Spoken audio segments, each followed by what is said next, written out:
بسم الله الرحمن الرحيم.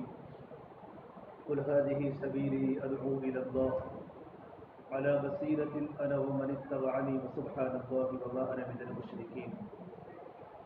وقال النبي صلى الله تبارك وتعالى عليه وسلم: إن الله تبارك وتعالى بعثني كافة للناس رحمة فأرجو عني. وقال عليه الصلاة والسلام: إن هذا الخير خزائن ولتلك الخزائن مفاتيح فطوبى لعبد جعله الله مفتاحا للخير ومغلاقا للشر وويل لعبد جعله الله مغلاقا للخير ومفتاحا للشر أو كما قال النبي صلی اللہ تبارک و تعالی علیہ وسلم. میرے محترم پیارے بھائیوں، اللہ تبارک و تعالیٰ کو بندے کی طلب بہت پسند ہے. جو بندہ جتنا دین کا طلبگار ہوتا ہے اتنا وہ اللہ تبارک و تعالیٰ کی مدد اس کے ساتھ ہوتی ہے. حضرت مولانا الیاس صاحب رحمۃ اللہ علیہ اپنے زمانے میں کہا کرتے تھے کہ میں مجمع کو دیکھ رہا ہوں کہ مجمع میں طلب کم ہوتی جا رہی ہے. جب مجمع میں طلب کم ہو جائے گی تو ایک وقت آئے گا کہ طلب ہی ختم ہو جائے گی. اس سے طلبگار انسان اللہ تبارک و تعالیٰ کی مدد میں ہوتا ہے کہ بے طلبی محرومی کا ذریعہ بنتی ہے. ہمیشہ آدمی کو دین کا طلبگار بن کے زندگی گزارنی چاہیے. سلمان فارسی رضی اللہ تعالیٰ عنہ کی زندگی میں دین کی طلب تھی. اتنا لمبا گشت کیا ہے ایران سے لے کر مدینے تک طلب کی بنیاد پر تھا کہ مجھے حق مل جاوے، دین مذہب مل جاوے، حق مذہب مل جاوے. لمبا گشت کیا ہے ایران سے لے کر مدینہ تک حق کی تلاش میں، یہاں تک کہ اللہ تعالیٰ نے حق دے دیا. اور اتنا بڑا مقام سلمان فارسی کو ملا کہ ایک مرتبہ غزوہ خندق کے موقع پر آپ صلی اللہ تبارک و تعالیٰ علیہ وسلم نے سلمان فارسی کی رائے پر خندق کھودنے کا حکم دیا. حالانکہ مدینہ کے اور مکہ کے صحابہ خندق کو جانتے بھی نہیں تھے. اور سلمان فارسی ہماری طرح عجمی ہے، عربی نہیں ہے، عربی النسل نہیں ہے، بلکہ عجمی النسل ہے، ایرانی ہے، فارس کے تھے. لیکن دل میں طلب تھی دین کی، تو ان کا بہت بڑا مقام مشورے میں تھا. بڑے بڑے پرانے صحابہ میں سلمان فارسی کی رائے کو تسلیم اللہ کے نبی کرتے تھے اور ان کی رائے پر خندق کھودی گئی. جب خندق کھودنے کی باری آئی تو اللہ کے نبی صلی اللہ تبارک و تعالیٰ علیہ وسلم نے مہاجرین صحابہ کو فرمایا تم ادھر خندق کھودو، مدینے کے انصار کو فرمایا تم ادھر خندق کھودو. مکہ المکرمہ کے صحابہ کو مہاجرین کہا جاتا ہے، مدینے کے صحابہ کو انصار کہا جاتا ہے. تو مہاجرین صحابہ کرام نے خندق کھودنا شروع کیا. اب سلمان فارسی نہ مہاجری ہے نہ انصاری ہے، بلکہ تو ایرانی تھے. تو مہاجرین صحابہ نے فرمایا سلمان تم آ جاؤ ہمارے پاس، تم مہاجر ہو اس لیے کہ تم نے دین کی نسبت پر اپنے وطن کو چھوڑا ہے. مدینہ کے انصار صحابہ نے کہا نہیں تم تو انصاری ہو اس لیے کہ تم نے تو مکہ المکرمہ کے صحابہ کی نصرت کی ہے، اور آپ صلی اللہ تبارک و تعالیٰ علیہ وسلم کی نبوت کے پہلے آپ نے اپنا وطن چھوڑا گیا، آپ تو انصاری ہو. آپ صلی اللہ تبارک و تعالیٰ علیہ وسلم دونوں کی باتیں سن رہے ہیں، مہاجرین کی بھی اور انصار کی. تو اب اس وقت یہ جملہ بولا کہ سلمان نہ مہاجری ہے، سلمان نہ انصاری ہے، بلکہ سلمان منا من اہل البیت، کہ سلمان تو ہمارے گھر کے آدمی ہیں. کہ سلمان فارسی اہل بیت میں سے ہے، جس طرح فاطمہ اہل بیت میں سے ہے، حضرت علی اہل بیت میں سے ہے. آپ صلی اللہ تبارک و تعالیٰ علیہ وسلم نے سلمان فارسی کی اندر کی طلب اور قربانی کی بنیاد پر سلمان کو اپنے گھر کے آدمی کہا. اور علماء نے کہا ہے ساری دنیا کی انسانیت جنت کی مشتاق ہے، ساری دنیا کی انسانیت، لیکن سلمان جنت کی مشتاق ہے. جنت روزانہ اعلان کرتی ہے N Salman N Salman N Salman.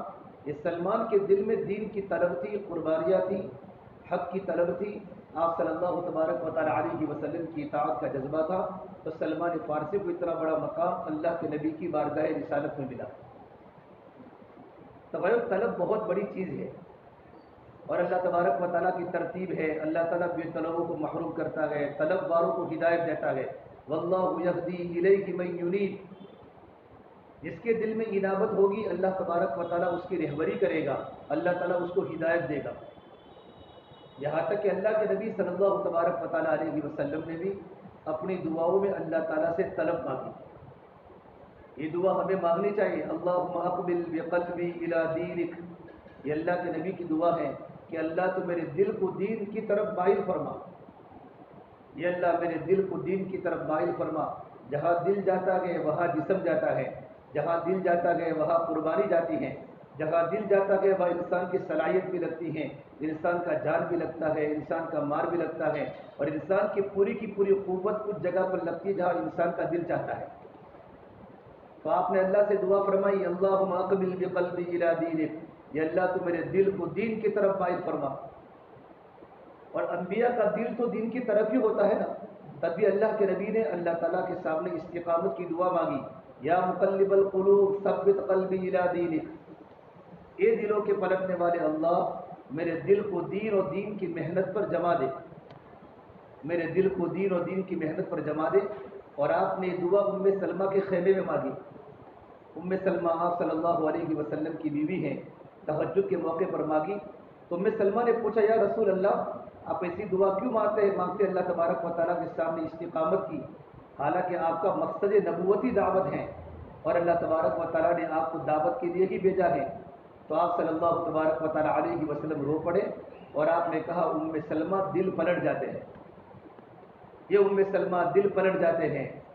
اللہ کے نبی نے فرمایا آنکھوں میں آنسو لا کر کہ دل پلٹ جاتے ہیں، اور جب دل پلٹ جاتے ہیں تو انسان کی زندگی بھی پلٹ جاتی ہے۔ تمام کے تمام ساتھی اللہ تبارک و تعالیٰ کے سامنے دل کی طلب کی دعا کرے، اس لیے کہ جہاں دل جاتا ہے وہاں جسم جاتا ہے۔ دعوت کی عظمت اللہ تبارک و تعالیٰ سے مانگنا، حضرت مولانا سید خان صاحب مکی فرمایا کرتے رحمۃ اللہ علیہ، میں ہمیشہ اپنی دعاؤں میں اللہ تبارک و تعالیٰ کے سامنے دعوت کی عظمت مانگتا ہوں۔ سب سے پہلے دعوت کی عظمت دلوں سے نکلتی ہے، پھر آدمی کی قربانی آہستہ آہستہ کم ہو جاتی ہے۔ جس کی عظمت دل میں ہوتی ہے اس کے پیچھے آدمی کا جان بھی لگتا ہے، مال بھی لگتا ہے، صلاحیت بھی لگتی ہے، اور جب آدمی کے دل سے عظمت نکل جاتی ہے تو اس لائن کے پیچھے آدمی کی قربانی نہیں لگتی۔ اللہ کے نبی صلی اللہ تبارک و تعالیٰ علیہ وسلم صحابہ کرام کے دلوں پر محنت فرما کر صحابہ کرام کے دلوں میں دین کی عظمت کے تقاضے صحابہ کے دلوں میں بٹھائے کہ ہر حال میں صحابہ اللہ کے راستے میں جانے کے لیے تیار ہو گئے۔ حضرت مقداد بن اسود رضی اللہ تعالیٰ اللہ کے نبی کے صحابی کے شہ سوار تھے، اور اتنے موٹے ہو چکے تھے کہ سراف، یہ بہت بڑی پیٹی کو بولتے ہیں، جب ان کو سراف میں بٹھایا جاتا تھا تو ان کی بدن کی چمڑی سراف سے نیچے لٹکتی تھی، اتنا موٹا بدن۔ ایک بار کلام اللہ کی تلاوت فرما رہے تھے اور اس آیت پر پہنچے، انفروا خفافا وثقالا وجاہدوا باموالکم وانفسکم فی سبیل اللہ ذالکم خیر لکم ان کنتم تعلمون، کہ نکلو اللہ کے راستے میں، ہلکے ہو یا بوجھل ہو، وسعت والے ہو یا تنگی والے ہو، عذر ہو معذور ہو یا صحت مند ہو، نکلو اللہ کے راستے میں ہر حال میں، اور اللہ کے راستے میں اپنے مالوں سے جانوں سے مجاہدہ کرو، اور تمہارا نکلنا تمہارے بہتر ہے اگر تم اللہ کے راستے کی خیر کو جانتے ہو۔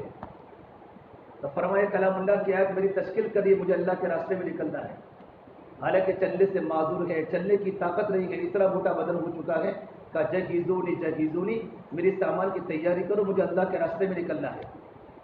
یہ قرآن کریم کی آیت میری تشکیل کر رہی ہے۔ تمام کے تمام صحابہ قرآن کریم کی آیتوں کے حافظ تو نہیں تھے، لیکن تمام کے تمام صحابہ قرآن کریم کی آیتوں کے محافظ تھے کہ قرآن کریم کی آیت کو سننے کے بعد ان کی زندگی قرآن کے مطابق ہو جاتی تھی۔ حضرت طلحہ رضی اللہ تعالیٰ عنہ یہ بھی اسی وقت کلام اللہ کی تلاوت فرما رہے تھے، اس آیت پر پہنچے، انفروا خفافا وثقالا، نکلو اللہ کے راستے میں، ہلکے ہو یا بوجھل ہو، تندرست ہو یا بیمار ہو، وسعت والے ہو یا غریبی کی حالت میں ہو، فقر کی حالت میں ہو، نکلو اللہ کے راستے میں۔ تو اپنے بیٹوں کو فرمایا کہ جہیزونی میرے سامان کی تیاری کرو، مجھے اللہ کے راستے میں غزوے میں جانا ہے۔ تو ان کے لڑکوں نے کہا ابا جان لقد غزوت مع رسول اللہ صلی اللہ علیہ وسلم، لقد غزوت مع ابو بکر صدیق رضی اللہ تعالی عنہ، لقد غزوت مع عمر الخطاب رضی اللہ تعالی عنہ۔ آپ اللہ کے نبی کے ساتھ آپ نے سفر فرمائے اور آپ جنگوں میں چلے، صدیق اکبر کے ساتھ آپ کئی تقاضوں پر اللہ کے دین کی محنت پر چلے، حضرت عمر فاروق رضی اللہ عنہ کے زمانے میں آپ دین کے تقاضوں پر چلے، آپ بالکل بوڑھے ہو چکے ہیں، آپ کی ہڈیاں ٹوٹ چکی ہیں، آپ میں چلنے کی طاقت نہیں ہے، ہم تیار ہیں تمہاری اولاد اللہ کے راستے میں جانے کے لیے۔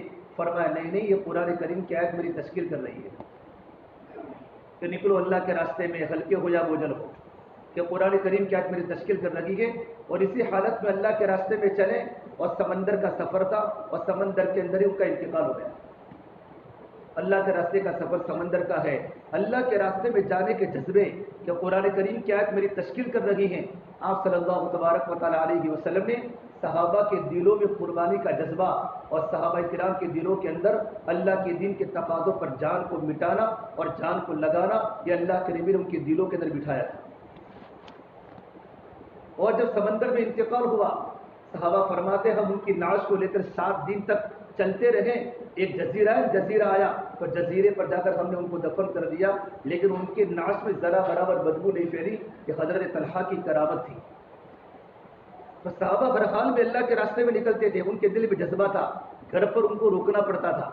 یہ کام کرنے والے ساتھی کام سمجھنے کے بعد ہماری قربانی میں پیچھے آنا، یہ ہماری تنہائیوں کے گناہوں کی لذت ہے۔ حضرت ہمارے ابراہیم صاحب دعوت برکاتہ فرماتے ہیں کہ جب ساتھی 3 چیزوں کی بنیاد پر کام سے محروم ہو جاتا ہے، دیکھو میرے بھائی، انسان بیٹھتا نہیں ہے، بٹھایا جاتا ہے۔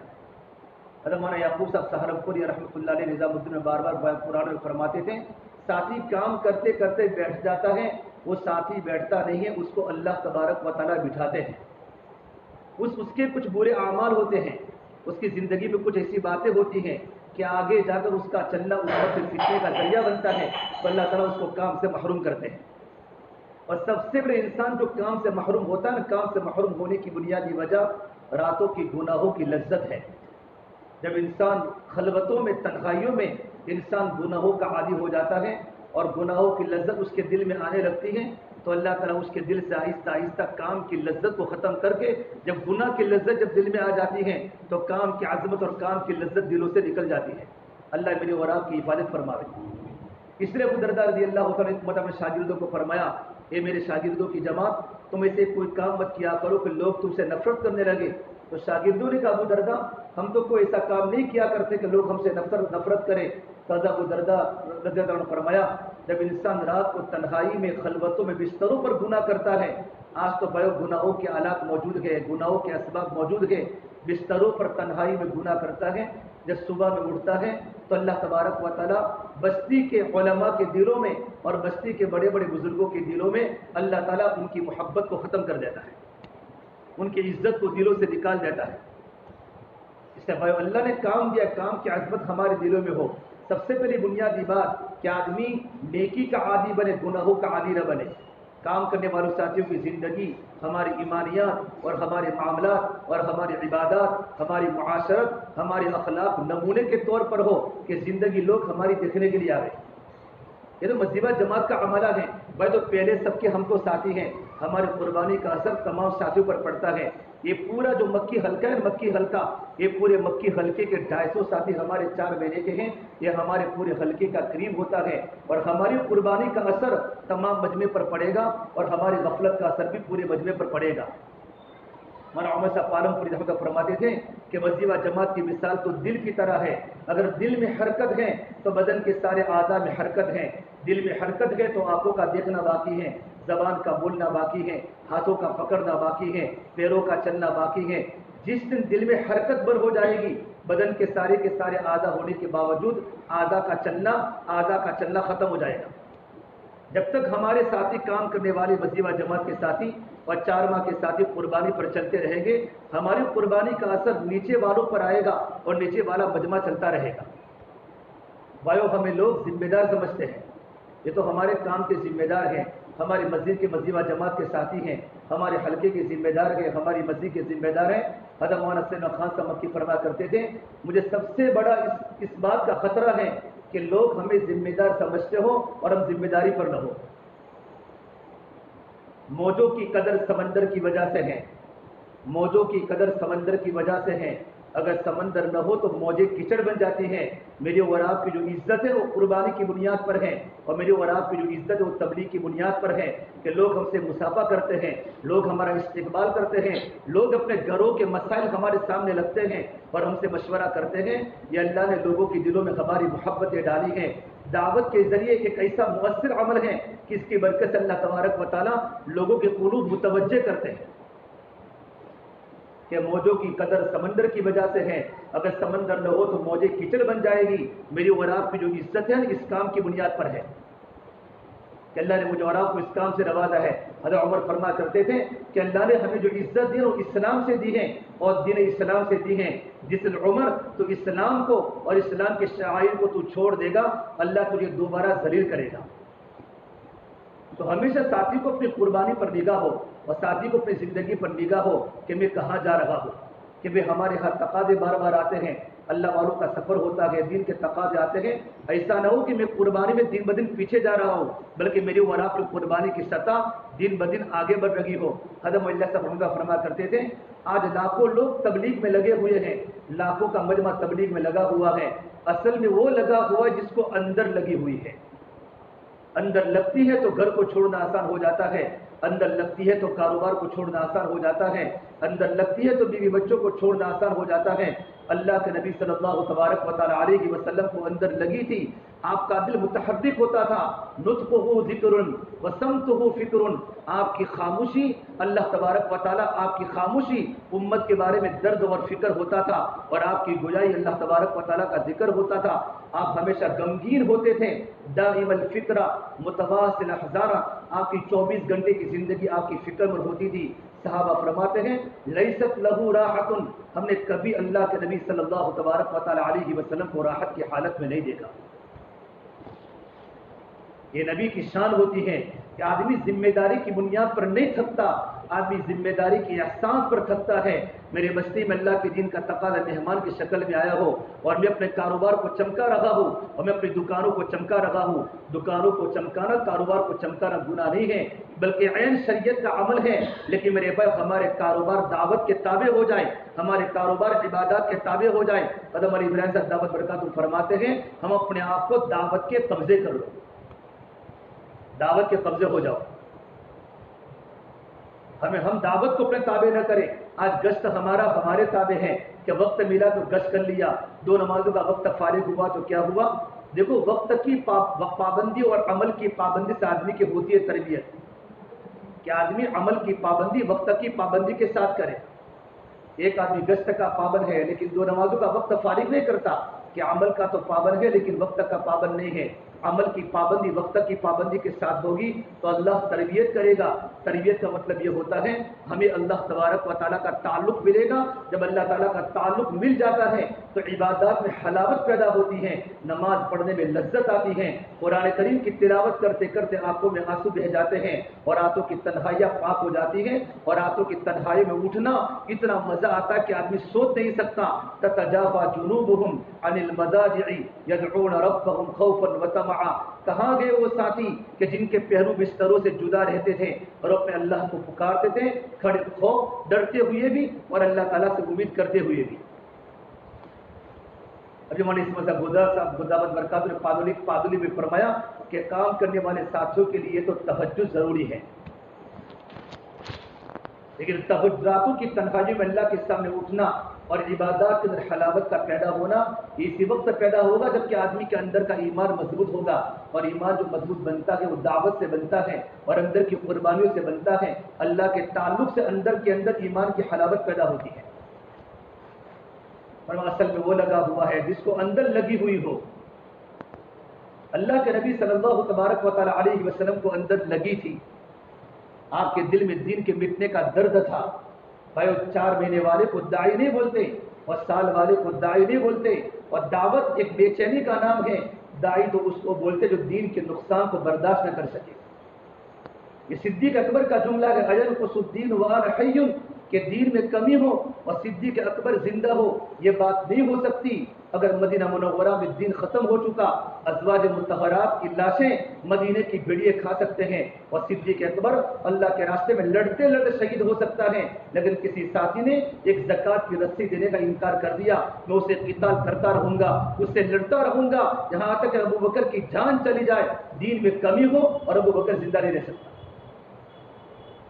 کہ اللہ کے راستے میں چانوا لگانے کے بعد ہمارا مزاج، ہماری طبیعت ثانیہ دعوت بن جائے، ہماری بے چینی دعوت بن جائے کہ امت کی زندگی میں اللہ کا دن کیسے آ جاوے اور میرے خود کی زندگی میں اللہ کا دن کیسے آ جاوے۔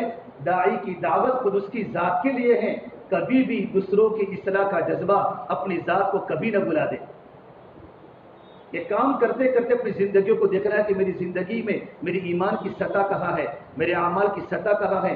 میں 40 سال تبلیغ میں وقت لگا رہا ہوں، میں 30 سال سے الحمد میرا وقت لگ رہا ہے، لیکن میری ایمانی سطح کیا ہے، میری عبادات کی سطح کیا ہے، میری معاشرت کتنی پاکیزہ ہے، میرے معاملات کیسے ہیں۔ آدمی اپنی زندگی پر غور و فکر کرے اور اپنی زندگی کے بارے میں سوچے۔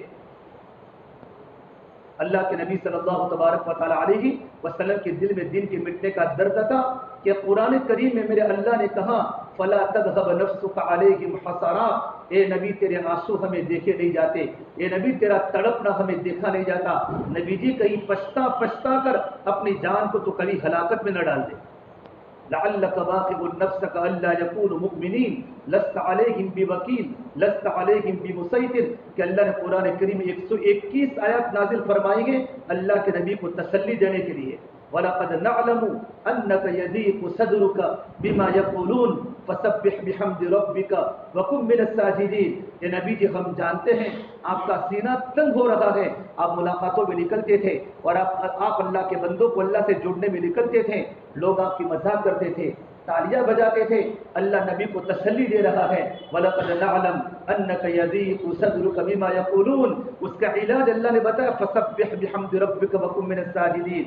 نبی اس کا علاج ہے آپ اپنے رب کی تسبیح کو بیان کیجئے، تحمید کو بیان کیجئے اور نمازوں کی کثرت کو بڑھائیے۔ وَكُن مِّنَ السَّاجِدِينَ۔ حضرت منی بدری فرماتے رضی اللہ تعالیٰ عنہ کہ میں نے آپ صلی اللہ تبارک و تعالیٰ علیہ وسلم کو میں نے زمانے جاہلیت میں دیکھا، آپ صلی اللہ تبارک و تعالیٰ علیہ وسلم فجر کے بعد ملاقات میں نکلے، 24 گھنٹے دین کے مٹنے کا درد اللہ کے نبی کو تھا، یہاں تک جب اللہ کے نبی کی بیویوں نے یوں کہا ہے نا یا رسول اللہ، مدینہ منورہ میں 9 بیویاں تھیں اور 9 بیویوں نے صرف تقاضا یوں کیا یا رسول اللہ گھر میں کھانے کے فاقے ہیں، ہمارا تھوڑا خرچہ بڑھا دیجئے تاکہ ہم برابر کھانا کھا سکیں۔ جب عورتوں نے کہا ہے تو میرے نبی کو اتنا غصہ آیا اور آپ نے فرمایا میں تم سے کبھی بات نہیں کروں گا، اور مدینے میں یہ بات چل گئی کہ نبی نے اپنی عورتوں کو طلاق دے دی ہے۔ صدیق اکبر رضی اللہ عنہ کو پتہ چلا جب ان کی بیٹی عائشہ اللہ کے نبی کے نکاح میں تھی، وہ دوڑتے دوڑتے عائشہ کے پاس پہنچے، عائشہ تو نے اللہ کے نبی کو تکلیف پہنچائی ہے، اور اپنی بیٹی کو جا کر بہت بولا، پھر کہا یا رسول اللہ آپ نے میری بیٹی کو طلاق دی ہے؟ تو آپ نے کہا نہیں میری کسی عورت کو طلاق نہیں دی ہے۔ حضرت عمر فاروق رضی اللہ عنہ اپنی بیٹی کو ڈانٹا، اللہ تبارک و تعالیٰ کو یہ عمل بہت ناپسند ہوا کہ عورتوں نے اللہ کے نبی کے سامنے ان باتوں کا تقاضا کیا جو کہ نبی کی عورتوں کے شان کے مناسب نہیں ہے، حالانکہ مرد کی ذمہ داری عورتوں پر نفقہ دینا مرد پر واجب ہے، لیکن علماء تفصیل لکھتے ہیں کہ نبی کی شان، نبی کی عورتوں کی شان کے مناسب خرچہ مانگنا نہیں تھا۔ یہ مجمع 4 مہینوں والوں کا مجمع ہے، ہماری زندگی عوام سے الگ ہوگی، ہمارا خرچہ عوام سے الگ ہوگا، زندگی گزارنے کا طریقہ ہمارا عوام سے الگ ہوگا۔ اللہ نے قرآن کریم میں نبی جی کو فرمایا یا ایھا النبی قل لازواجک ان کنتن تردن الحیاۃ الدنیا وزینتها فتعالین امتعکن واسرحکن سراحا جمیلا۔ یہ نبی جی اپنی عورتوں کو فرما دو اگر تمہیں دنیا چاہیے، دنیاوی زندگی کا ڈیکوریشن چاہیے، مال و دولت چاہیے تو آؤ، میں تمہیں کچھ رقم دے کر اپنے نکاح سے میں تم کو الگ کر دوں۔ یہ کام کرنے والوں کی زندگی سادہ ہوتی ہے۔ اللہ کے نبی صلی اللہ تبارک و تعالیٰ علیہ وسلم کو امت میں نمونہ بننا تھا، اور سارے نبیوں میں نبیوں کے سردار اللہ کے نبی ہیں، اور نبی کی ازواج مطہرات کو بھی امت میں نمونہ بننا تھا، تو اللہ نے کہا نبی ان کو طلاق دے کر فارغ کر دو، امتعکن واسرحکن سراحا جمیلا، ولکن وان کنتن تردن اللہ ورسولہ اگر وہ اللہ کو چاہتی ہیں اور اللہ کے رسول کو چاہتی ہیں، والدار الآخرہ اور آخرت کے گھر کو چاہتی ہیں، تو اللہ نے قرآن میں عورتوں کے بارے میں فرمایا فَإِنَّ اللَّهَ أَعَدَّ لِلْمُحْسِنَاتِ مِنْكُنَّ أَجْرًا عَظِيمًا، اللہ تبارک و تعالیٰ نے ان کے لیے اجر عظیم کا وعدہ کیا ہے۔ دنیا کی تنگیوں پر برداشت کرنے پر، دنیا کی تکلیفوں کے برداشت کرنے پر اللہ نے ازواج مطہرات کو جتنا بڑا مقام ملے گا آخرت میں کوئی تصور نہیں کر سکتا۔ ان آیات کے نازل ہونے کے بعد آپ نے عائشہ کو بلا کر فرمایا، عائشہ کلام اللہ کی آیات آسمان سے نازل فرمائی ہے، لیکن تم چھوٹی ہو، تم اپنے ابا کے مشورہ کیے بغیر فیصلہ مت کرنا کہ اللہ کے نبی کون سی آیت نازل ہوئی ہے کہ میرے اللہ نے مجھے حکم دیا ہے اگر تم دنیا و دنیاوی زندگی کی زینت چاہتی ہو تو آؤ میں تم کو کچھ مہر کی رقم دے کر نکاح سے جدا کر دوں۔ عائشہ نے کہا یا رسول اللہ کیسے ہو سکتا ہے، میں زندگی فاقوں میں گزار لوں گی لیکن میں آپ کے نکاح سے جدا نہیں ہو سکتی۔ یہی فیصلہ 9 بیویوں نے مدینہ منورہ میں کیا۔ آپ صلی اللہ تبارک و تعالیٰ علیہ کی وسلم امت میں نمونہ بننے والے تھے، کام کرنے والوں کے ساتھ ہی نمونہ ہو کہ بھئی 4 مہینوں کا تقاضا ہماری بستی میں آیا ہو۔ حضرت مولانا صاحب فرماتے ہیں رحمۃ اللہ علیہ، دھوبی والوں پر دھوبی کے تقاضے آئیں گے اور فروٹ والوں پر فروٹ کے تقاضے آئیں گے اور سبزی والوں پر سبزی کے تقاضے آئیں گے۔ ہم تو دعوت والے ہیں اور ہم تو کام والے ہیں، ہم پر تو دعوت کے تقاضے آئیں گے۔ ہم آنے والے تقاضوں کا ایسا استقبال کریں جیسا پیاسا پانی کا استقبال کرتا ہے۔ کہ عورت کے صحرا میں پیاسے کو پانی مل جائے تو پانی کا کیسا استقبال کرتا ہے، ہمارے والے دعوت کے تقاضے کا استقبال کر کے اللہ کے نام پر مٹنے کے لیے کھڑے ہو جائے۔ حضرت اللہ صاحب فرمایا کرتے تھے میں امت سے 2 باتیں چاہتا ہوں، ایک بات تو میں چاہتا ہوں ہماری جماعت قریہ در قریہ، ہماری جماعت گاؤں در گاؤں، ہماری جماعت اقلیم در اقلیم، صوبہ در صوبہ، ملک در ملک، ہماری جماعت در بدر بھٹک رہی ہو اور گم رہی ہو اور اللہ کا کلمہ امت میں پہنچا رہی ہو۔ دوسری بات یہ چاہتا ہوں کام کرنے والوں ساتھیوں کا جذبہ یہ ہو کہ مجھے اپنی جان اللہ کے راستے میں دے دینی ہے، اللہ کے راستے میں شہادت کے جذبے ہو۔ اچھا مولانا صاحب کے زمانے میں سہارنپور میں میوات کی جماعت آئی، میوات کی جماعت آئی، میوات کی جماعت، اور میوات کی جماعت جہاں گئی تھی نا وہاں لوگوں نے ان کو مارا تھا، لوگوں نے مارا تھا اور کسی کا ہاتھ ٹوٹا تھا، کسی کا پیر ٹوٹا تھا اور وہ جماعت سہارنپور واپس آئی۔ تو مولانا صاحب کو پتا چلا تو مولانا الیاس صاحب رحمۃ اللہ علیہ جماعت کی ملاقات میں گئے تو قاری امیر الحسن صاحب رحمۃ اللہ علیہ جو حضرت شیخ الحدیث مولانا زکریا صاحب کے خلیفہ تھے اور زبردست بزرگ گزرے ہیں، یوں فرماتے ہیں کہ سہارنپور کے بڑے بڑے علماء اس مجلس میں پہنچے، جب مولانا صاحب جماعت کے پاس آ گئے اور جماعت کے پاس اگر کیا تعزیت کی بات کرتے ہیں، کسی کا ہاتھ ٹوٹا ہے، کسی کا پیر ٹوٹا ہے، حضرت مولانا صاحب نے آ کر فرمایا یہ جماعت والوں میرے دل کی تمنا تھی کہ کوئی راستے اللہ کے راستے میں شہید ہو جاتا، تمہارا کوئی ساتھی اللہ کے راستے میں شہید ہو جاتا تو دنیا میں آپ کی قربانی پر اللہ کا دین دنیا میں پھیل جاتا۔ آپ نے اوپر کی بات بتائی، پھر فرمایا تمہارا ہاتھ ٹوٹا ہے، اللہ تمہارے ہاتھ کے ٹوٹنے پر کیا دے گا، تمہارے پیر کے ٹوٹنے پر کیا دے گا۔ تو میوات پر ایسا کہہ رہے تھے حضرت مولانا صاحب کی بات کے سننے کے بعد وہ جذبے بنے، وہ جذبے کہ اگر ہم اللہ کے راستے میں شہید ہو گئے ہوتے تو ہمیں خوشی ہوتی۔ میوات کا اجتماع چل رہا ہے اور بیل گاڑی میں بڑے بڑے علماء سفر کر رہے ہیں، مفتی اعظم مفتی کفایت اللہ صاحب رحمۃ اللہ علیہ، مولانا شیخ الحدیث مولانا زکریا صاحب رحمۃ اللہ علیہ، مفتی گنگوہی رحمۃ اللہ علیہ، مولانا حسین مدنی نور اللہ مرقدہ، بڑے بڑے علماء دیوبند بیل گاڑی میں سفر کر رہے ہیں، میوات کا اجتماع چل رہا ہے۔ حضرت مولانا صاحب بیٹھے ہوئے تھے اور اتنی گرم گرم لو آ رہی ہے کہ ان کے چہرے جھلس رہے تھے گرمی کی وجہ سے۔ تو اس وقت مفتی گنگوہی رحمۃ اللہ نے شیخ زکریا کو فرمایا شیخ جی تم صرف اوپر چادر کا کپڑا لگا دو، چادر کا کپڑا لگا دو تاکہ گرم گرم لو سے ہمارے چہرے بچ جاوے۔ تو شیخ صاحب نے حضرت مولانا صاحب کو فرمایا حضرت ہم یہ چاہتے ہیں کہ تھوڑا کپڑا لگا دے۔ تو مولانا صاحب نے فرمایا ہائے میں آپ کو کیا بات کہوں، تمہیں گرمی لگ رہی ہے، میں تو میوات کے سفر میں جنت کی باد نسیم کو محسوس کر رہا ہوں۔ اللہ کے راستے کے نکلنے کے جذبے اور اللہ کے راستے کے گرمی پر کیا ملے گا اور اللہ کے راستے کی سردی پر کیا ملے گا کہ فضائل کا استحضار حضرت مولانا صاحب کی زندگی میں اتنا تھا، فضائل کو سنتے سنتے یہ فرمایا ارے تمہیں تو گرمی کی پڑی ہے، میں تو میوات کے سفر میں گرم گرم دھوپ میں جنت کی باد نسیم کو محسوس کر رہا ہوں۔ شیخ زکریا نے آپ بیتی میں لکھا ہے اس حضرت کے جملہ سننے کے بعد میوات کی گرم گرم لو میں ہم جنت کے مزے لٹ رہے تھے۔ یہ کام میں کوئی مذاق نہیں ہے، ہمارے کام میں پھولوں کے سین نہیں ہے، ہمارے کام میں تو کانٹوں کے سر ہیں، ہمارا کام چالاکیوں کا نہیں ہے، ہمارا کام تو قربانیوں کا ہے، اور ہمارا کام جان بچانے کا نہیں ہے، ہمارا کام تو جان کھپانے کا ہے اور جان کو لگانے کا ہے۔ صحابہ نے راہ خدا میں اپنی لاشیں اللہ کے راستے میں چلائی ہے۔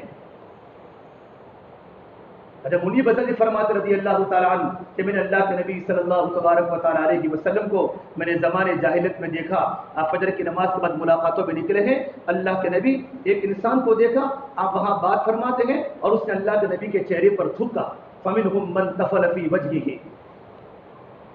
نبی کے چہرے پر تھوکا ہے۔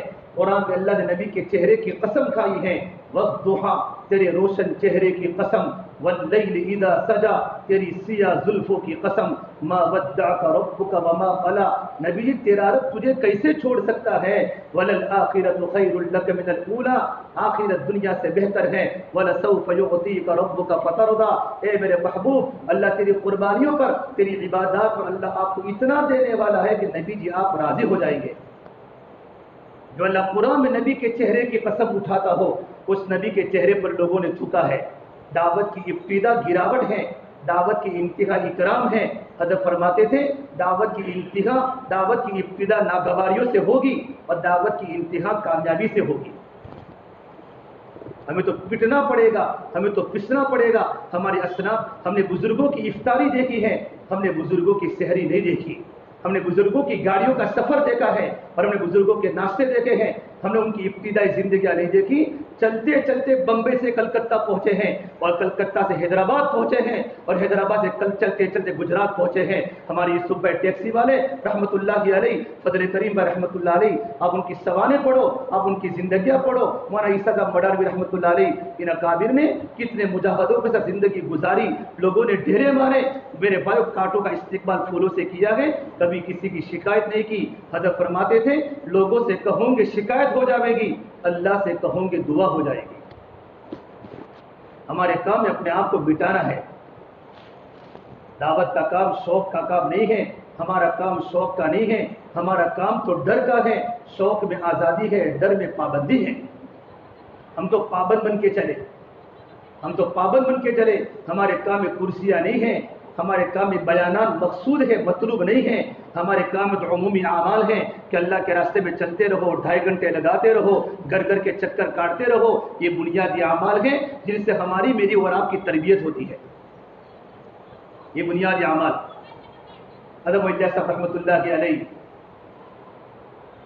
نظام الدین میں تھے اور مولانا منظور صاحب محمد رحمۃ اللہ علیہ کتنے بڑے عالم، مولانا منظور صاحب محمد رحمۃ اللہ، مولانا علی بن ندوی رحمۃ اللہ علیہ، یہ دونوں ایسے عالم گزرے ہیں کہ جو کسی کے علم سے متاثر نہیں ہوتے تھے۔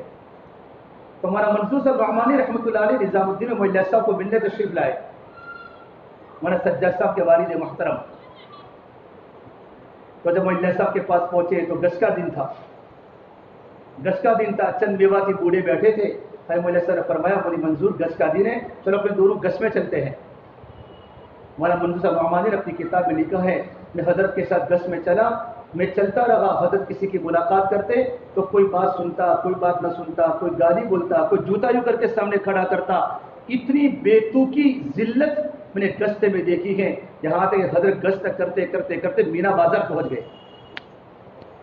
نظام الدین سے مینا بازار کتنا ہے، مینا بازار تک چلتے رہے، میں سنتا رہا، حضرت درد کے ساتھ لوگوں کو اللہ کے دین کی دعوت دے رہے۔ جب واپس آنے کے بعد فرمایا مولوی حضرت آپ کا تو یہ مقام تھا کہ آپ ایک جگہ پر ہوتے اور مجمع آپ کی بات کو سنتا تو مجمع کا فائدہ ہوتا، مجھے تو ذلت لگ رہی ہے۔ تو کہا مولوی منصور یہ ذلت نہیں، یہ تو عین عزت ہے۔ کہ میرا نبی ابو جہل کے چکر کھان تو میرا نبی ذلیل ہوا، کہ میرے نبی نے عتبہ بن شیبہ اور عتبہ و شیبہ بن ربیعہ کے گھروں کے چکر کاٹ تو محمد رسول اللہ ذلیل ہوا۔ منظور یہ ذلت نہیں تو عین عزت ہے۔ مولانا سلمان خان صاحب مکی رحمۃ اللہ علیہ ہمارے اکابر گزرے ہیں، مدینہ منورہ میں مسجد نور کے اندر تشریف فرماتے، مشورے سے گئے تھے، اللہ نے بڑا کام دیا، ہمارے قرآنوں نے ان کے دسترخوان پر کھانا بھی کھایا ہوگا۔ ایک عرب ساتھی کو لے کر ایک بھائی کی ملاقات میں گئے، ہمارے سلمان صاحب رحمۃ اللہ علیہ جب ملاقات میں پہنچے نا تو کہا پہلے مارکیٹ جاتے، بازار جاتے اور پھل لیے اور پھلوں کا ٹوکرا بھرا اور پھلوں کا ٹوکرا بھر کے جا کر دروازہ کھڑکھٹایا۔ اس نے دروازہ کھولا اور اتنا برہم ہوا، اتنا غصے ہوا، مولوی صاحب میں تم کو نہ کہتا تو میرے گھر پر بار بار کیوں آتے، اتنا ناراض ہوا۔ تو مولانا نے فرمایا بھائی میں تمہاری ملاقات میں تو تمہارے پاس ہدیہ لے کر آیا ہوں، بس میرا ہدیہ قبول کر لے، اور پورا پھولوں کا ٹکڑا پیش کیا، کہا السلام علیکم، یوں کر کے نکل گئے۔ تو ساتھی نے فرمایا حضرت یہ ساتھی کتنا غصہ پر ہوا کہ یہ چوتھی ملاقات ہے اب اتنا نرم ہوا ہے۔ کون سی ملاقات ہے؟ چوتھی ملاقات ہے، اب جا کے اتنا سا نرم ہوا ہے۔ اب تو میں اس کی کتنی ملاقاتیں کرنے والا ہوں، کبھی یہ ہدیہ دوں گا، کبھی یہ ہدیہ دوں گا، تب جا کر دنیا میں تبلیغ ہوئی ہے۔ اپنے آپ کو نیچے گرانا پڑتا ہے، اپنی سطح کو نیچے کرنی پڑتی ہے، اپنی سطح کو۔ پھر اللہ تبارک و تعالیٰ داعی کی تکلیف مدعو کی ہدایت کا ذریعہ بنتی ہے۔ ہم تھے پٹنہ میں 2009 میں جماعت میں، عرب کی جماعت میں، تو گشت کر رہے تھے، گشت عرب تھے ماشاءاللہ، مکہ المکرمہ کے تھے۔ تو ایک پولیس والا تھا شیخ فارس الحسینی، عرب کا تھا، شرطی۔ تو گشت میں گئے تو وہ متکلم تھے، میں ترجمہ کر رہا تھا۔ جب بات کی تو پان کے گلے پر، عمومی گشت میں تو آدمی کی نفسانیت کچلتی ہے۔ مولانا عمر صاحب فرماتے تھے جب تم عمومی گشتوں میں چلو گے نا، اور عمومی گشتوں میں چلنے کے بعد جب ناگواریاں پیدا ہوگی، لوگوں کی جوابات سنو گے، اللہ تمہارے دل کے بڑے بڑے امراض دور کر دیں گے، بڑی بڑی روحانی بیماریاں تمہاری دور ہو جائے گی، اندر کی نفسانیت ختم ہو جائے گی عمومی گشتوں سے۔ انبیاء علیہ السلام عمومی گشت کرتے تھے۔ تو عرب حضرت نے بات فرمائی تو اس نے اتنی گالیاں بولی عرب کو، وہ کئی دبئی وغیرہ میں کام کرتا ہوگا تو اس کو کسی کفیل نے نکال دیا ہوگا، اس نے سارا کا سارا غصہ ہمارے مہمان پر نکال دیا۔ گالی نہیں بلکہ گالا بولا، گالا گالا سمجھتے ہو، ساری گالیاں، اتنی خطرناک گالیاں بولی۔ میں نے اس عرب کے چہرے کو دیکھا، اس کا چہرہ ہمارے غصے کے لال لال ہو رہا تھا، لیکن وہ صبر کے دامن کو پکڑے ہوئے تھا اور برداشت کرتے کہ اس کے آنکھوں میں آنسو آ گئے۔ عرب مہمان ہمارے ملک میں جب گشت میں جماعت واپس آ کر جب مغرب میں پہنچی تو مغرب کے بعد ایک عرب ساتھی کی بات تھی، بات ہونے کے بعد میں ان کے پاس پہنچا تسلی کے لیے تاکہ ان کو تھوڑی تسلی کی بات کروں۔ انہوں نے 2 رکعت نماز کی نیت باندھ لی، اور 2 رکعت نماز کی نیت باندھنے کے بعد پھر بیٹھے تو میں نے ان کے سامنے کہا یا شیخ، یوں کر کے بات شروع کی۔ فرمایا امیر صاحب مولانا مجھے تم تسلی کی بات مت کرو، مجھے تبلیغ آج ہی سمجھ میں آئی ہے، مجھے تبلیغ آج ہی سمجھ میں آئی ہے۔ میں نے کہا کئی فوائد تبلیغ یا شیخ، آپ کو تبلیغ کیسے سمجھ میں آئی؟ کہ مولانا جب وہ ساتھی جب مجھے گالی بول رہا تھا، گالی میرے دل کی رگ رگ اندر سے ٹوٹ رہی تھی، میرا سینہ اندر سے کانپ رہا تھا، میں اندر سے ٹوٹ چکا تھا۔ میں نے دیکھا جب گالی کا اتنا بڑا اثر میرے دل پر ہے، مجھے اللہ کے نبی کے طائف کے زمانے کے پتھر یاد آ گئے۔ جب گالی بولنے کا اثر اتنا ہے کہ میرا دل ٹوٹ جاتا ہے، جس نبی پر طائف کے پتھر پڑے ہو اور نبی کو 3 میل تک دوڑایا ہو اور نبی کی جوتیاں مبارک خون سے تربتر ہو چکی ہو، اس نبی کی دل پر کیا گزری ہوگی؟ تب پہ میرے نبی نے آ کر اللہ کے سامنے یوں دعا فرمائی، اللہم انی اشکو ضعف قوتی وقلت حیلتی وہوانی علی الناس یا ارحم الراحمین۔ یا اللہ میں تو اپنی کمزوری کی شکایت کر سکتا ہوں، یا اللہ میں کمزور ہوں، میری تدبیر کی کمی کی شکایت کرتا ہوں، یا اللہ تو راضی ہے تو میں راضی ہوں۔ کہ مجھے طائف کے زمانے کے پتھر یاد آ گئے۔ آپ صلی اللہ تبارک و تعالیٰ علیہ وسلم ملاقاتوں میں ہیں، ایک آدمی نے اللہ کے نبی کے چہرے پر تھوکا، فمنہم من تفل فی وجہہ، اور آپ آگے پہنچے نا، دوسرے اللہ کے نبی کے چہرے پر مٹی ڈالی، ومنہم من حصى علیہ التراب۔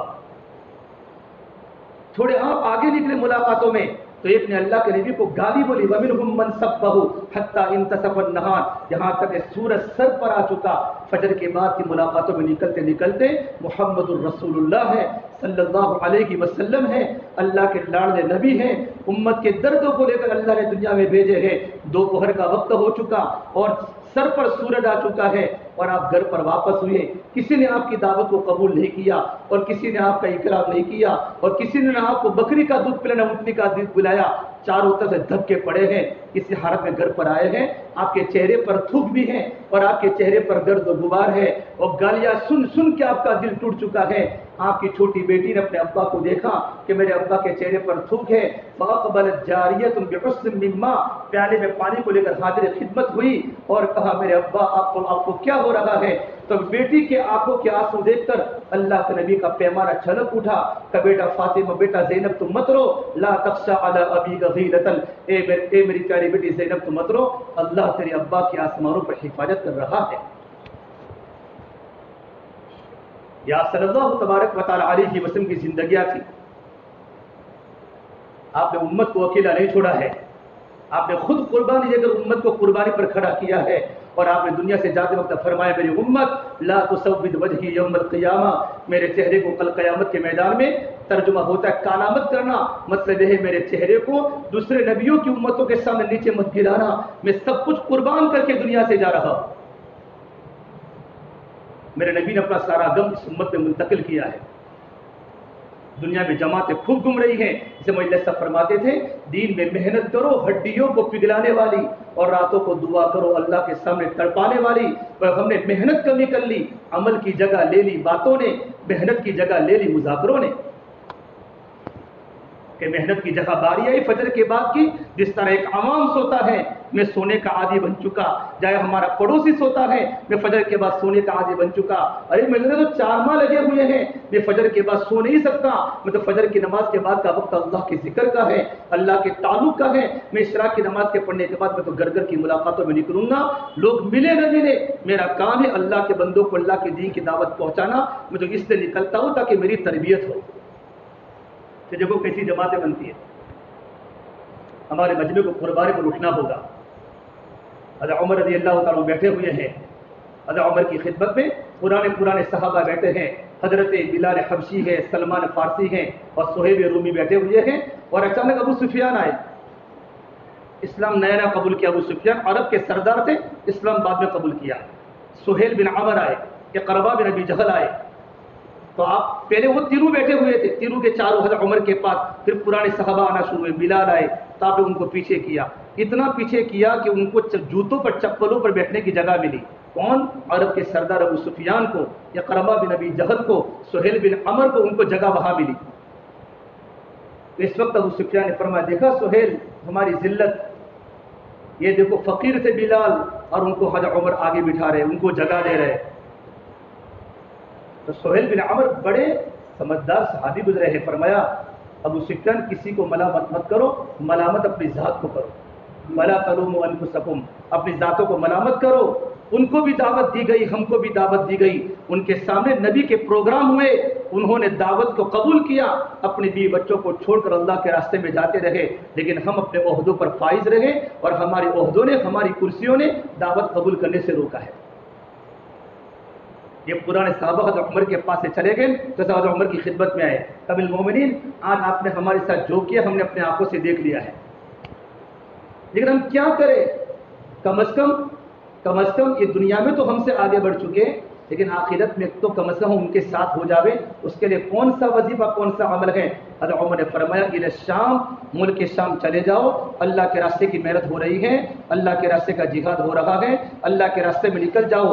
اسی میں جملہ کہا ہے، اور اسی وقت تمام کے تمام وہ صحابہ جو بعد میں اسلام قبول کیا ہے وہاں جانے لگے، اور ابو جہل کے بھائی ہشام بن عمر یہ مکہ المکرمہ کے محبوب تھے، مکہ والے ان سے بڑی محبت فرماتے تھے، جب وہ وہاں مکہ سے نکلے ملک شام جانے لگے تو مکہ کے دودھ پیتے بچوں سے لے کر پورا مکہ کے مرد اور عورت ان کو چھوڑنے کے لیے ثنیۃ الوداع کی گھاٹی پر پہنچے، حولہ یبکون، ان کے ارد گرد سارا کا سارا مجمع رونے لگا، ان کے رونے کو دیکھ کر اس طرح حارث بن ہشام نے تقریر فرمائی، اے مکہ والو، اے میرے گھر والو، میں اس سے نہیں جا رہا ہوں ملک شام کہ ملک شام مجھے مکہ سے محبوب ہے، لیکن ان کو دعوت دی گئی اور ہم کو دعوت دی گئی، انہیں اللہ کے راستے کی دعوت کو قبول کیا، آج وہ ہمارے امام بن چکے ہیں۔ پھر ایک جملہ فرمایا جو حیات صحابہ میں لکھا ہے، آج ہماری حالت یہ ہو چکی ہے اللہ کی قسم، ہم مدینے کے احد پہاڑ کے برابر بھی اگر سونا گولڈ اللہ کے راستے میں خرچ کر دے تب بھی ہم ان پرانے صحابہ کے ایک دن کے برابر نہیں آ سکتے۔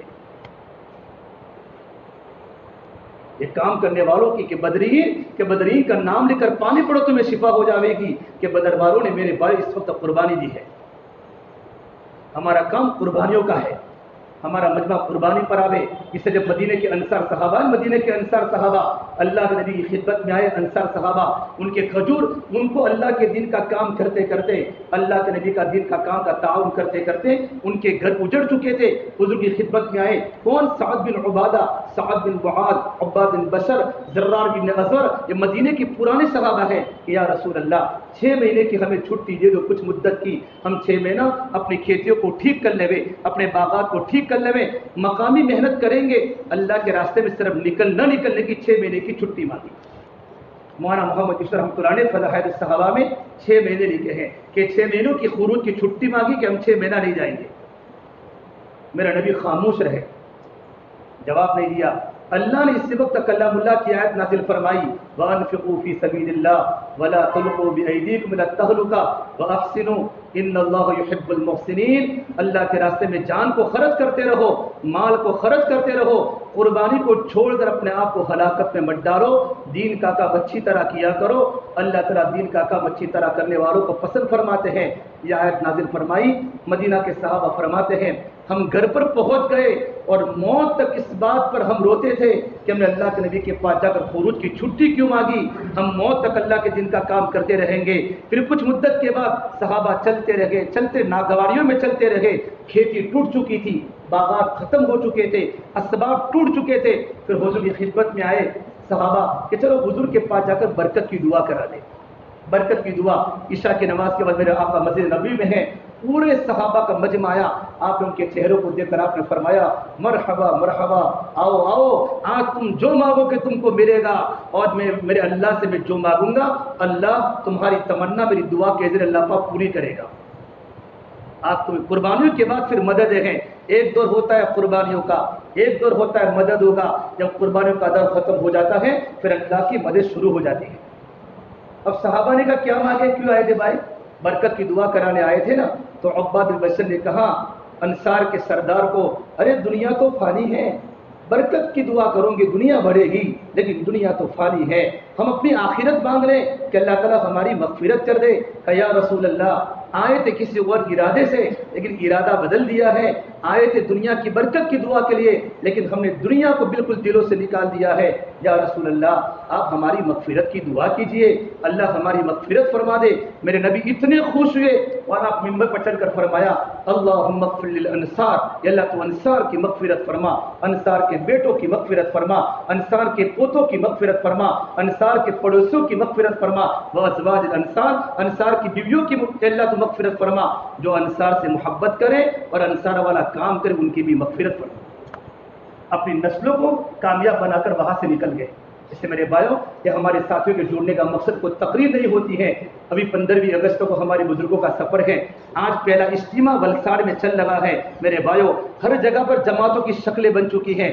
ہم ستمبر کی جماعت پر اعتماد نہ کریں. ہمارے پاس مجمع کم نہیں ہے کہ بھئی ستمبر کی جماعت بن چکی ہے تو ہم مطمئن ہو جاوے. ارے ستمبر کی جماعت ستمبر میں جائے گی لیکن ہم بزرگوں کے آنے پر ہم کیا سامنے پیش کریں گے. ارے کوئی علاقہ 4 مہینوں کی جماعت پیش کرے گا اور کوئی علاقہ بیروں کی جماعت پیش کرے گا اور ہمارا حلقہ جہاں 250 کو 4 مہینوں کے ساتھی ہو, اگر میں ایک 4 ماہ کی جماعت پیش نہ کر سکے تو میں اور آپ بزرگوں کے سامنے کیا منہ دکھا سکتے ہیں. بھائی ہم بزرگوں کو دکھانے کے لیے کام نہیں کرتے, کام تو اللہ کے لیے کرتے ہیں لیکن آنے والے سب اللہ والے ہیں. ان کی قربانی اللہ کی بارگاہ میں قبول ہے. ابھی ہمارے پاس 15 دن میرے بھائی باقی ہیں. اس ستمبر کی جماعت کو ستمبر میں رہنے دو, وہ جماعت ستمبر کے مہینے میں جائے گی. لیکن 15 اگست کو ایسا تو نہیں کہ ہمارے پاس صرف 2 ساتھی 4 مہینے والے ہیں, بلکہ اتنا بڑا مجمع ہوگا جن کے 3 سال 4 ماہ لگائے ہو چکے, ارے 10 سال ہو چکے ہیں. بھائی ابھی بہت اچھا موسم ہے, قربانی وجود میں آ رہی ہے, ربانی لہریں چل لگی ہیں, لوگ اللہ کے راستے میں جا رہے ہیں.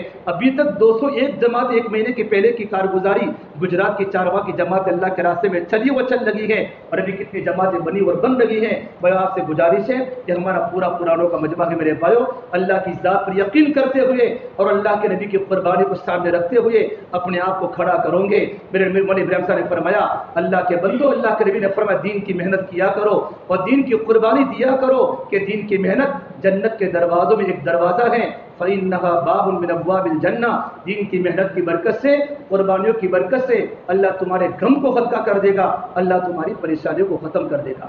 اب آپ سے گزارش ہے ماشاءاللہ بتاؤ کھڑے ہو کر، نقد تقاضا ہے 10-12 دن باقی ہیں، بھی 5-10 دن اپنے لیٹ جماعت کو کر سکتے، کوئی مسئلہ نہیں ہے، لیکن بزرگوں کے سامنے ہماری جماعت پیش ہو جائے، جن کے دل میں تھوڑا سا پہلے سے ارادہ تھا گزشتہ جا نہ سکا، پھر دوبارہ ارادہ کرے۔ ماشاءاللہ مکی حلقہ ہمارے سرخیز کا ایک کریم ہے، ہمارے سرخیز کی ناک ہے مکی حلقہ، کیا تو مضبوط ساتھی، صفات والے ساتھی، راتوں کے رونے والے ساتھی یہاں موجود ہیں۔ اگر یہ حلقہ کمزور ہو جائے گا پورے ضلع پر اثر پڑے گا، تو آپ سے گزارش ہے ماشاءاللہ کہ ہمارا مجمع کھڑا ہو جائے اللہ کے راستے میں جانے کے لیے۔ تو میرے ساتھی نام لکھاؤ، اللہ تعالیٰ ہماری مدد بھی کرے گا، اللہ پاک ہماری تربیت بھی کرے گا۔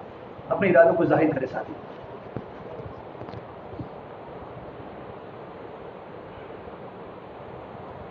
جو پہلے سے پکے تھے وہ اپنے ناموں کو ظاہر کرے، جن کا بھی ارادہ ہوا ہے وہ اپنے ناموں کو ظاہر کرے۔ انشاءاللہ ایک کام کرنے والا مجمع تیار ہو جائے گا، پوری جماعت بن جائے گی۔ ظاہر میں تیار ہے ماشاءاللہ۔ 15 اگست سے بولو، ستمبر کی جماعت والے کھڑے نہ ہوئے، 15 اگست سے کون تیار ہے؟ ستمبر کی جماعت الحمدللہ تمہاری بن چکی ہے۔ ہم سب ساتھ میں ذمہ داروں کو جماعت میں نہ بھیجیں، 3 ذمہ دار صرف ایک جماعت میں جاوے، باقی ذمہ داروں کی جماعت دوسری جماعتوں ان کی ترتیب بنے۔ کرو ہمت، ارادہ کرے ماشاءاللہ اللہ تعالیٰ قبول کرے گا۔ اگر تھوڑا بھی دل پر لے کر کھڑا ہو جائے گا نا، آپ کے کھڑے ہونے پر آپ کے 4 ماہ لگیں گے، 13-14 انسانوں کی زندگی بدلنے کا ذریعہ آپ بن جاؤ گے۔ ہمارے عبد الرحمن غازی گودرا والے 52 مرتبہ 4 ماہ اللہ کے راستے میں لگے، اور ہماری جمعہ مسجد عثمانی حلقے میں ان کا انتقال ہوا، 52 مرتبہ 4 ماہ لگے ہیں۔ گودرا والے کہتے ہیں تم گودرا کے ساتھی کے کندھے پر ہاتھ اگر پوچھو تمہارا وقت کس کے ساتھ لگا، کہ عبد الرحمن غازی کے ساتھ لگا۔ کتنے نوجوانوں کی زندگی پلٹنے، کتنے نوجوانوں کی زندگی پلٹنے کا ذریعہ یہ حضرت بنے ہیں، اور کام کرتے کرتے اللہ کے پیارے ہو گئے۔ حالات تو ہر ایک کے ساتھ ہے جی، ہمت کرے ساتھی ماشاءاللہ۔ نہیں جانا چاہیے، نہیں جانا چاہیے۔ اگر یہ مجمع اپنے منہ کو نیچا کرے گا تو لوگوں سے کیا امید رکھیں گے؟ یہی تو قربانی والا، آپ نے کام کو سمجھا ہے، آپ کام کے پسوپیش کو جانتے ہیں، آپ نے خدا کی مددوں کو اپنے آنکھوں سے دیکھا ہے، اور آپ جب بھی چلے ہیں قربانی سے آپ چلے ہیں۔ ایسا نہیں کہ آپ خوشیوں میں چلے ہیں، جب بھی آپ نے وقت لگایا، حالات میں وقت لگایا تو اللہ نے آپ کی مددیں فرمائی ہیں۔ ہمیں کام ہے چلتے رہنا، ہمارا کام ہے۔ کرو ہمت، بسم اللہ کرتے۔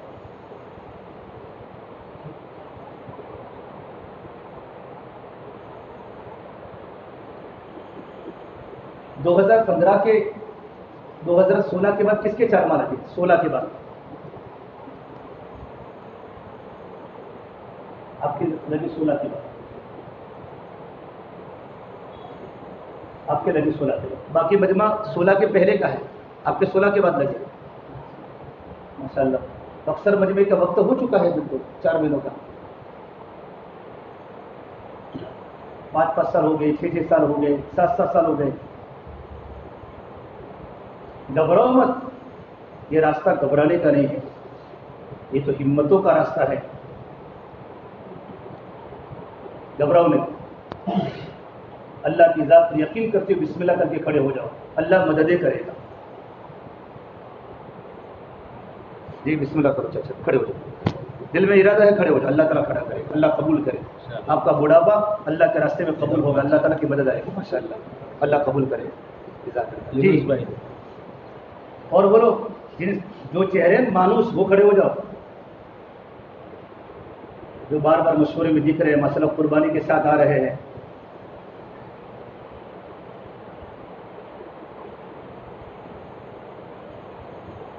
فوراً نظر جاتی ہے اسباب پر، جاؤں گا تو کیا ہوگا؟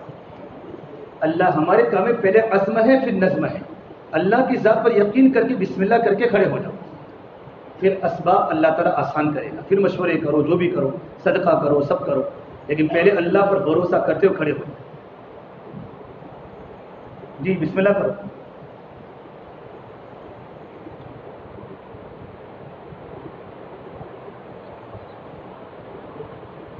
ہر حلقے کی جماعتیں ہیں، آپ ستمبر کی جماعت کو پیش مت کریے، مسافہ کر رہی ہے بھائی بس سمجھ میں، لیکن 15 اگست تک کی جماعت جو نقد جماعتیں نکلتی ہیں نا، وہ اللہ کی مدد ہے. ستمبر کی جماعت بھی نکال لی ہے, اکتوبر کی جماعت بھی, ہم تو ہر مہینے جماعت نکال, اتنا ہمارے پاس عملہ ہے الحمدللہ. ہمارے حلقے میں 250 ساتھی 4 ماہ والے ہیں, اتنا بڑا عملہ ہمارے پاس ہے. ہر مہینے ہماری جماعت الحمدللہ نکل سکتی ہے. لیکن ابھی اگست میں فوری تقاضا ہے, کم سے کم پورے حلقے کی 7-8 مسجدوں کی ایک جماعت نہ بنے, ایک جماعت نہ بنے. 12-13 ساتھیوں کی جماعت, اتنا بڑا حلقہ, 8 مسجدیں ہو, اور وہاں 12-13 ساتھی ہم دے نہیں سکتے. اصل ہم نے اس بات کو دل پر لیا نہیں ہے. اگر یہی کام کرنے والا مجمع اگر بات کو دل پر نہیں دے گا تو کون لے گا, یہ بتاؤ کون لے گا بھائی؟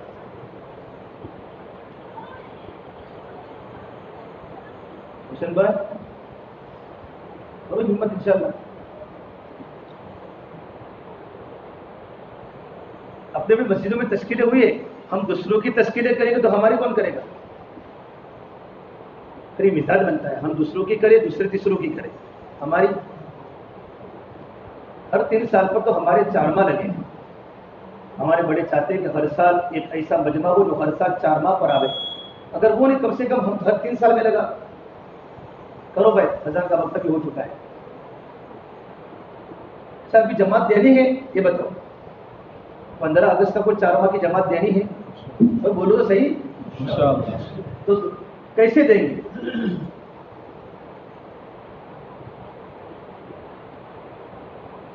میں ایک بات کو ناراض مت ہونا, جب سے میں آیا ہوں کبھی میں نے اجتماع کے موقع پر مکی حلقے کی 4 ماہ کی جماعت نہیں دیکھی, کبھی نہیں. اجتماع کے موقع پر اس میں تو نہیں ہے. 4 سال کی بات کر رہا ہوں, 4 سال کا ریکارڈ. اجتماع کے موقع پر مکی حلقے کی 4 ماہ کی جماعت نظر نہیں آئی. صحیح کہہ رہا ہوں غلط؟ یوں مت کرو, کوئی 10-15 جماعتیں نکلتی نہیں سال میں, تو سب کو پتا ہے. بزرگوں کی آمد پر ہم جماعتیں نکالیں گے تو ان کی دعائیں ملے گی.